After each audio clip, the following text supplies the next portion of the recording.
Hi everyone, welcome to my another vlog. So আজকে সকাল সকাল বেরিয়ে পড়েছি শিলং থেকে চেরাপুঞ্জি যাব কিছু সাইট সিন করতে করতে।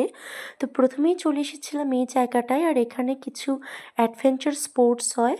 তো এখানে ছিল জিপ লাইনিং, আর আমার খুব ইচ্ছে ছিল জিপ লাইনিং করার, বাট আমার ফ্রেন্ডসরা ভয় পাচ্ছিল যার জন্য আমি করতে পারিনি। তো এটা হচ্ছে একটা পয়েন্ট, এরকম টোটাল 4টে পয়েন্ট রয়েছে, আর পার পারসন 1500 রুপিস করে নিচ্ছিল ওরা।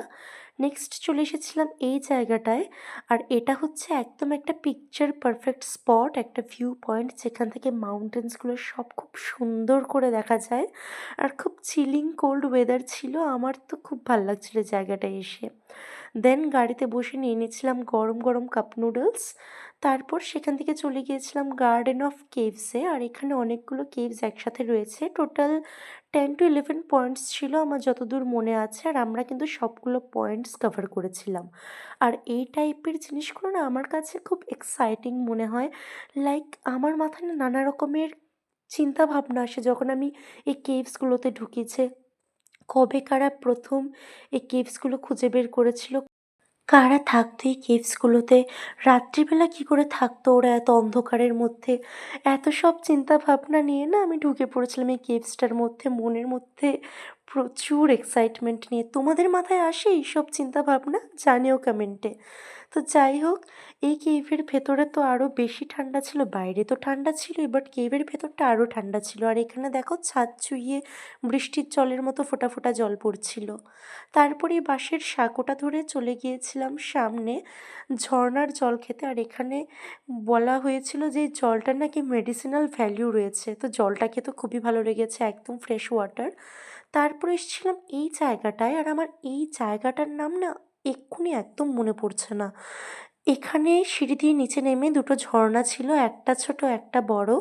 তো এটা হচ্ছে বড় ঝর্ণাটা, আর এই ঝর্ণাটা দেখো কত উপর থেকে নিচে পড়ছে আর কি সুন্দর দেখাচ্ছে। তো এতবার সিঁড়ি ওঠানামা করে ভীষণ খিদে পেয়ে গেছে, তো চলে এসেছিলাম একটা হোটেলে, এসে নিয়ে নিয়েছিলাম গরম গরম স্যুপ।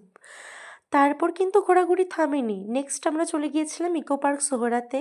আর এই পার্কটা খুবই বড় আর সুন্দর। সামনে দেখে মনে হচ্ছিল যেন আমরা মেঘের ওপরেই আছি, মেঘালয়া নামটা টোটালি জাস্টিফাইড।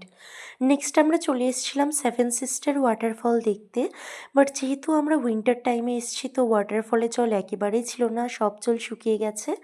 বেস্ট টাইম হচ্ছে ভিজিট করার জুন জুলাই, তখন এলে তোমরা কিন্তু খুব সুন্দর করে এই ওয়াটারফলগুলো দেখতে পারবে।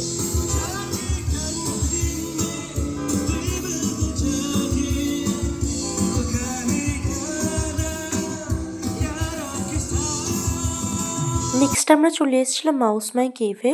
আর এই কেভের ভেতরটা দেখে না আমার খুব ফ্যাসিনেটিং লাগছিল, খুবই সুন্দর। কিন্তু এখানে আসতে আসতে আমাদের প্রায় সন্ধে হয়ে গেছে, তো এখান থেকে বেরিয়ে আর ঘোরাঘুরি করার মতো সময় একেবারেই আমাদের হাতে ছিল না। আর সারাদিন কার জার্নি করে ঘুরে ফিরে টায়ার্ডও ছিলাম, খুব এক্সস্টেড ছিলাম। তো সেদিনকে তারপর এখান থেকে বেরিয়ে কিছুক্ষণ বাইরে যে প্রোগ্রাম চলছিল সেটা এনজয় করে আমরা ফিরে গেছি আমাদের হোমস্টেতে। তো আজকের ভ্লগটা এইটুকুই, দেখা হচ্ছে নেক্সট ভ্লগে, বাই।